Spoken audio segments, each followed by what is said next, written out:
लक्ष्मीनाथसमारम्भां नादयामुनमध्यमां अस्मदाचार्यपर्यन्तां वन्दे गुरुपरम्परां यदिराजाय विद्महे श्रीभाष्यकाराय धीमहि तन्नो रामानुजार्य प्रचोदयात् ஆழ்வார்கள் திருவடிகளே சரணம் எம்பெருமானார் திருவடிகளே சரணம் ஜீயர் திருவடிகளே சரணம் यो नित्यमच्युतपदाम्बुजयुग्मरुक्म व्यामोगदस्तदितरानतृणाय मेने अस्मद्गुरोर्भगवतोऽस्य दयैकसिन्धो रामानुजस्य शरणं शरणं प्रपद्ये நீரார் கடலும் நிலமும் முழுதுண்டு ஏலாராலும் இடந்தலின் மேல் துயிலந்தாய் சீரார் திருவேங்கடமாமலை மேயாராமுதே அடியேர் கருளாயே.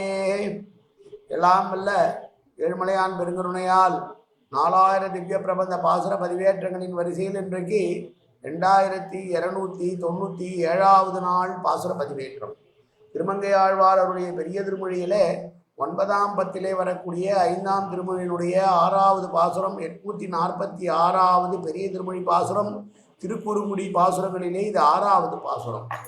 முதலிலே தனியன் கலையாமி கலித்வம்சம் கவிம்லோக திவாகரம் யசகோபி பிரகாசாவி ஆவித்யம் நெகதம் தம வாழி பரகாலன் வாழி கலிகன்றி வாழி குறையுளூர் வாழ்வேந்தன் வாழியரோ மாயோனை வாழ்வெளியால் மந்திரப்பொல் மங்கையர்கோன் தூயோன் சுடர்மான வேல் நெஞ்சுக்கு இருள் கடி தீபமடங்கா நெடும்பிறவி நஞ்சுக்கு நல்ல அமுதம் தமிழ் நன்னூல் துறைகள் அஞ்சுக்கு இலக்கியம் ஆரண சாரம் பரசமய பஞ்சு கணலின் பொறி பரகாலன் பண்வல்களே எங்கள் கதியே ராமானுசமுனியே சங்கை கெடுத்தாண்ட தவராசா பொங்கு புகழ் மங்கையர்கோன் இந்த மறையாயிரம் அனைத்தும் தங்கு மனம் நீ எனக்கு தா மாலை தனிவழியே பறிக்க வேணுமென்னு கோழி பதிவில் கொற்றவனே வேலை அணைந்தருளும் கை அடியேன் வினையை துணித்தருள வேணும் துணித்து.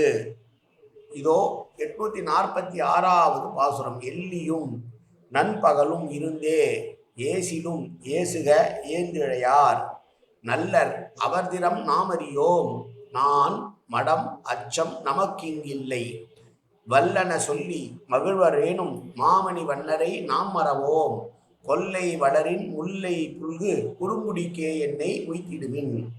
பரகாலனாகி பெருமாளை பிரிந்ததன் இயக்கத்தின் காரணமாக உடல் இழைத்து தன்னுடைய நிலை மறந்து தன்னுடைய தாயையும் தோழியை பார்த்து என்னை கொண்டு போய் எப்படியாவது திருக்குறுங்குடிகளே சேர்த்து விடுங்களேன் என்று கெஞ்சுகிற பாசுரங்களிலே இது 6வது பாசுரம். மற்ற பெண்களை பற்றி சொல்கிறார். மற்ற பெண்களை பற்றி நாம் கவலையே பட வேண்டியதில்லை. நான் அவனை பிரிந்திருக்கிற காரணத்தால் உடல் இழைத்து உடல் மெலிந்து துன்பப்பட்டு அவனை சேர வேண்டும் நினைத்து கொண்டிருக்கிறேன். ஆனோ அவர்களோ அப்படி கிடையாது.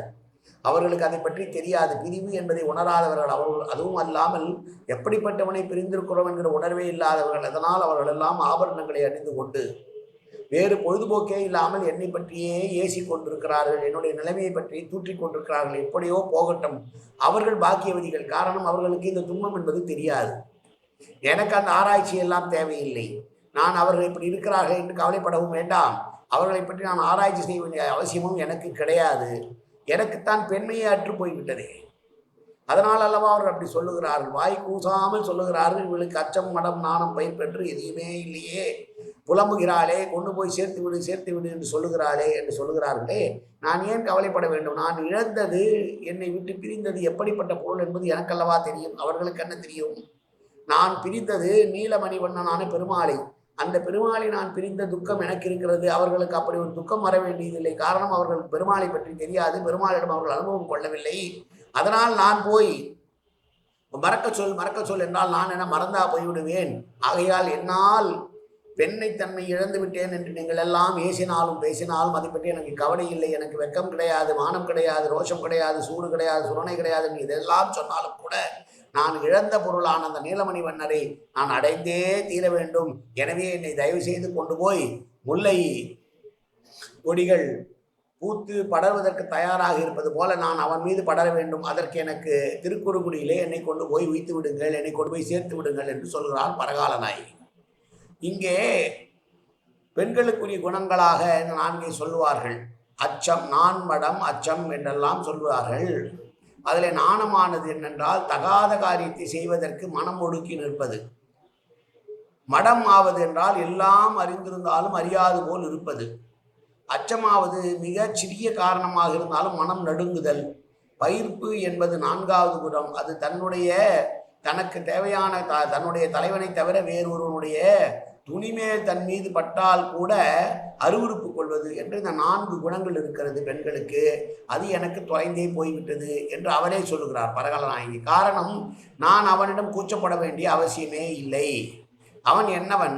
அவனிடம் நான் ஏன் கூச்சப்பட வேண்டும்? அவனிடம் எல்லாம் அறிந்து கொண்டு அறியாமல் போல் ஏன் இருக்க வேண்டும்?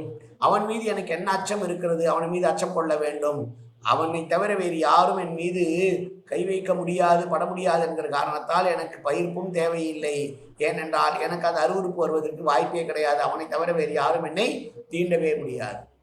இப்படி நான் அவனுக்காகவே இருக்கிறேன். அன்பினுடைய எல்லையிலே அவனை தவிர வேறு யாரையுமே வைக்காமல் நான் நீலமணி வண்ணனான பெருமாளையை நினைத்து கொண்டிருக்கிறேன். ஆனால் அவனோ வருகிறேன் என்று சொன்னான், வராமல் ஏமாற்றி விட்டான். என்னால் அவன் இல்லாமல் பிரிவை தாங்கிக் கொண்டு வாழ முடியவில்லை. எப்படி முல்லை கொடியானது தரையிலே படராமல் ஒரு கொழுகொம்பை தேடுமோ அதுபோல நான் அவனே வேண்டும் என்று தேடிக்கொண்டிருக்கிறேன்.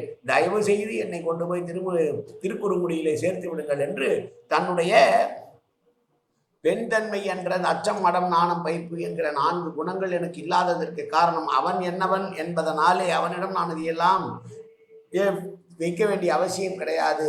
நான் மற்றொரு புருஷனை நினைத்தால் அல்லவா அதை பற்றி கவலைப்பட வேண்டும். மற்றவர்களெல்லாம் அவ்வாறு இருக்கிறார்கள் என்றால் அவர்களுக்கு இவனை பற்றி தெரியாது, இவனிடம் அவர்களுக்கு அனுபவம் கிடையாது. எனவே அவர்கள் என்னை எது வேண்டுமானாலும் ஏசி விட்டு போகட்டும், பேசிவிட்டு போகட்டும், அவர்கள் எப்படி வேணாலும் இருந்துட்டு போட்டோம், அதை பற்றி எனக்கு கவலை இல்லை. என்னை மட்டும் தயவு செஞ்சு திருக்குறுங்குடியில் அந்த நீலமணிவனுடைய சன்னதியிலே கொண்டு போய் சேர்த்து விடுங்கள் என்று சொன்ன பாசுரம் இந்த பாசுரம். மீண்டும் ஒரு முறை பாசுரத்தை அனுபவிப்போம்.